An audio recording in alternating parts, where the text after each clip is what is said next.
बारिश से मुसीबत, सैलाब वाली आफत। सैलाब का बेहिसाब खौफ, खतरे में जिंदगी। पुल बहा, सड़क तबाह, बिखरा मलबा। भारी बारिश का अनुमान, संकट में जान।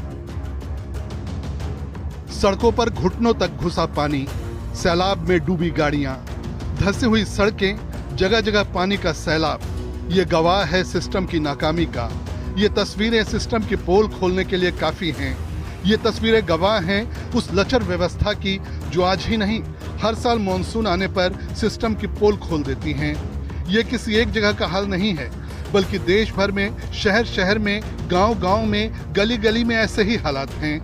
फिर चाहे बात राजधानी दिल्ली की जाए, या फिर मुंबई की, या फिर बिहार की, या फिर किसी दूसरे राज्य की, सभी शहरों में तकरीबन हालात एक जैसे ही हैं। मॉनसून की खस्ता हालत, ऐसे होगा विकास।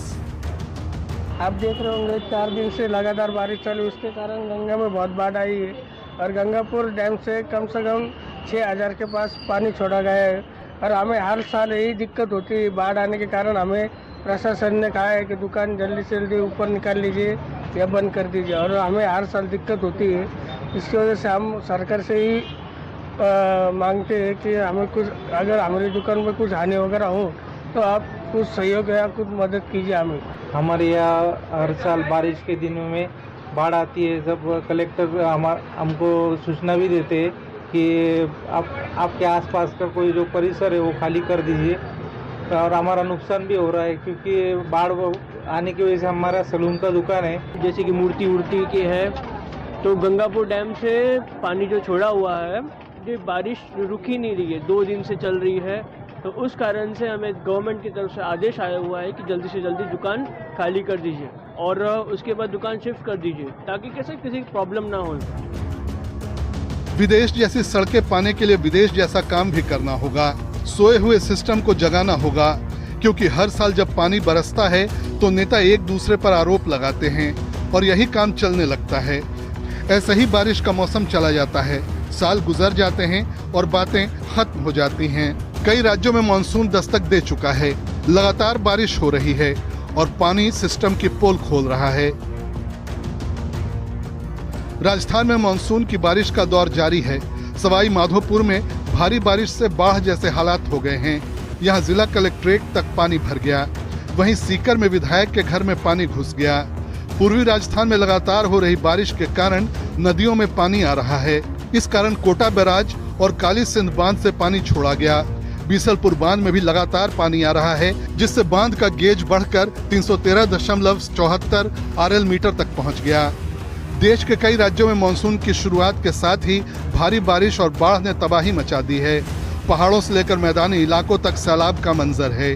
हिमाचल प्रदेश में सुबह से लगातार भारी बारिश हो रही है और मौसम विभाग ने सोमवार तक के लिए ऑरेंज अलर्ट जारी किया है। हिमाचल प्रदेश के चंबा और मंडी जिले में बादल फट गया है। इससे राज्य में 5 पुल बह गए। चंबा में कंधेला नाले पर बना पुल बह गया। वहीं मंडी जिले की चौहार घाटी में 1 वाहन और 3 पैदल पुल बह गए। हिमाचल प्रदेश के ऊना जिले में शनिवार देर रात से हो रही तेज बारिश ने जनजीवन बुरी तरह प्रभावित किया है। रविवार को जिले में 67.2 मिलीमीटर बारिश रिकॉर्ड की गई, जो सामान्य से करीब 438% ज्यादा है। पूरे प्रदेश में ऊना में सबसे ज्यादा बारिश दर्ज हुई है। इस मूसलाधार बारिश के कारण जिले की नदियां और नाले उफान पर हैं। वहीं कई इलाकों में पानी घरों और दुकानों में घुसने से भारी दिक्कतें सामने आई हैं।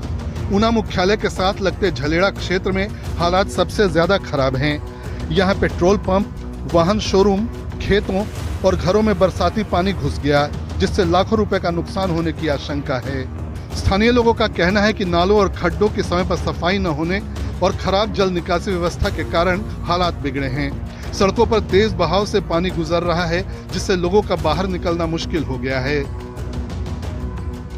देश के पहाड़ी राज्यों में भारी बारिश और बादल फटने से स्थिति गंभीर बनी हुई है। हिमाचल प्रदेश में बादल फटने की लगातार घटनाएं सामने आ रही हैं, जिससे बड़े बड़े पत्थर, कीचड़ और मलबा चारों तरफ फैल गया है। राजौरी में जलस्तर बढ़ा हुआ है और नदियां उफान पर हैं। ब्यूरो रिपोर्ट, हिंदी खबर। वहीं यमुना को तेजी से स्वच्छ और निर्मल बनाने, साथ ही गंदे नालों की सफाई के लिए प्लांट लगाने और पेयजल की आपूर्ति सुनिश्चित करने के लिए दिल्ली की रेखा गुप्ता सरकार ने ऐतिहासिक फैसला लिया है। दिल्ली जल बोर्ड को अब 50 करोड़ रुपए से अधिक खर्च करने का अधिकार दे दिया है। वो अधिक बजट की परियोजनाओं को मंजूर कर सकता है। इसका सकारात्मक प्रभाव यह होगा कि जल बोर्ड में हर स्तर पर निर्णय लेने की क्षमता बढ़ जाएगी और कामों में देरी की संभावना कम होगी। विपक्षी आम आदमी पार्टी और कांग्रेस का कहना है कि अब तक दिल्ली जल बोर्ड की तरफ से कोई सकारात्मक पहल नजर नहीं आई है। दिल्ली का बुरा हाल हो चुका है। आम आदमी पार्टी का कहना है कि उसके शासनकाल में भी यही सिस्टम लागू था, मगर केंद्र सरकार ने हमें परेशान करने के लिए इस फैसले को वापस ले लिया। अब उसी पुराने फैसले को वापस लाया गया दिल्ली की रेखा गुप्ता सरकार की तरफ से।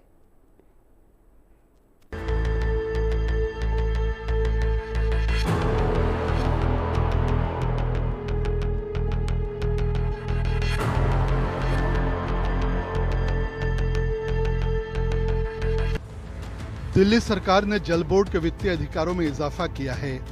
अब बोर्ड 50 करोड़ रुपए की लागत वाली परियोजनाओं को खुद ही हरी झंडी दिखाकर पूरा कर सकेगा। इनमें यमुना की सफाई, नालों के पानी का ट्रीटमेंट, नियमित पेयजल आपूर्ति जैसे महत्वपूर्ण काम शामिल हैं। मुख्यमंत्री रेखा गुप्ता के मुताबिक ऐसी परियोजनाओं को अब कैबिनेट में लाने की जरूरत नहीं होगी। नए निर्णय में बोर्ड के अध्यक्ष, सीईओ और दूसरे वरिष्ठ अधिकारियों के वित्तीय अधिकारों में भी बढ़ोतरी कर दी गई है। अब जल बोर्ड के अध्यक्ष को विभिन्न प्रोजेक्ट के लिए 50 करोड़ रुपए तक के वित्तीय अधिकार दिए गए हैं। जल बोर्ड के सीईओ को 25 करोड़ रुपए और दूसरों को 5 करोड़ रुपए तक के वित्तीय अधिकार के अलावा वरिष्ठ अफसरों के वित्तीय अधिकारों में भी बढ़ोतरी कर दी गई है। बोर्ड की शक्तियों में यह बढ़ोतरी शासन प्रणाली को अधिक सक्षम, प्रभावी और उत्तरदायी बनाने के मकसद से की गई है। सरकार का फैसला बिल्कुल सही है। आप देख ही रहे हैं कि दिल्ली के अंदर जल बोर्ड की और सीवरों की कितनी भारी समस्या है। 10 साल से काम नहीं हो रहा था। 10 साल से अभी हमने जितने भी सीवरों की सफाई की जा रही है, नालियों की सफाई, जितने भी नाले कितनी सिल्ट निकली जा रही है। अगर जरा से एरिया के अंदर देखें तो ट्रकों की सिल्ट निकली जा रही है। अगर बजट नहीं आएगा, अगर पैसा नहीं होगा तो कैसे काम होगा? तो पैसा देना तो जरूरी था। मुख्यमंत्री फ्री हैंड भी कर दिया। फ्री हैंड करने से क्या कि काम करने की पावर बढ़ जाती है और काम हो रहा है, जबरदस्त काम हो रहा है क्षेत्र के अंदर। आम आदमी पार्टी और कांग्रेस का कहना है कि इससे कोई फर्क नहीं आने वाला, बल्कि इससे दिल्ली जल बोर्ड में भ्रष्टाचार बढ़ सकता है। इसमें नया क्या है? किस बात पे भाजपा पीठ थपथपा रही है? ये अधिकार तो दिल्ली जल बोर्ड के पास पहले से थे। इन अधिकारों को तो जो फाइनेंस सेक्रेटरी एसी वर्मा जी थे, उन्होंने दिल्ली के उपराज्यपाल महोदय के कहने पर, जो भारतीय जनता पार्टी को रिपोर्ट करते थे, उनके कहने पर दिल्ली जल बोर्ड से ये अधिकार छीनने का काम किया था उन अधिकारियों ने, ताकि फाइल रुके, फंड पास ना हो, उन पे अधिकार ना हो, सीवर दिल्ली में सीवर जाम रहे, दिल्ली में पानी साफ ना हो। ये सरकार को बदनाम करने के लिए सारे हथकंडे अपनाने का काम भारतीय जनता पार्टी ने एलजी के द्वारा दिल्ली में करवाया था। और उसके जो सूत्रधार थे वो पूरा जिन्होंने किया था वो एसी वर्मा जी, जो दिल्ली के फाइनेंस सेक्रेटरी थे, जिनकी बार बार हमने बात करी, उन्होंने अधिकार छीनने का काम किया था। लेकिन अब ये फंस गए। अब दिल्ली में इन्हीं की सरकार आ गई है। अब जो अधिकार छीने थे वो अधिकारों के बिना दिल्ली में काम करना कैसे पॉसिबल है? तो आज वो इनको खुद भुगतना पड़ रहा है। इसलिए आज ये इस तरह की नौटंकी कर रहे हैं। पैसा खर्च तो हो ही रहा है गंगा की सफाई में, यमुना की सफाई में। अब परिणाम आए तो बस समझ में आता है, परिणाम तो आता नहीं। और मोदी जी ने सी प्लेन शुरू किया था गुजरात में, एक ही बार चली हो। और यहां पर भी कहा था इसके पहले कि मुख्यमंत्री ने कहा कि लोगों के साथ यमुना नदी में नहाने जाएंगे। अब वो कहां है? तो उस तरह का ऐसा न हो जाए फिर से। दिल्ली में गर्मी में पेयजल संकट और बारिश के दौरान जलभराव आम है। दिल्ली जल बोर्ड को 50 करोड़ रुपए तक की राशि खुद ही इस्तेमाल करने के अधिकार से काम में तेजी आएगी। समीक्षा चौधरी और कंचन अरोड़ा के साथ नवीन निशांत, दिल्ली, हिंदी खबर।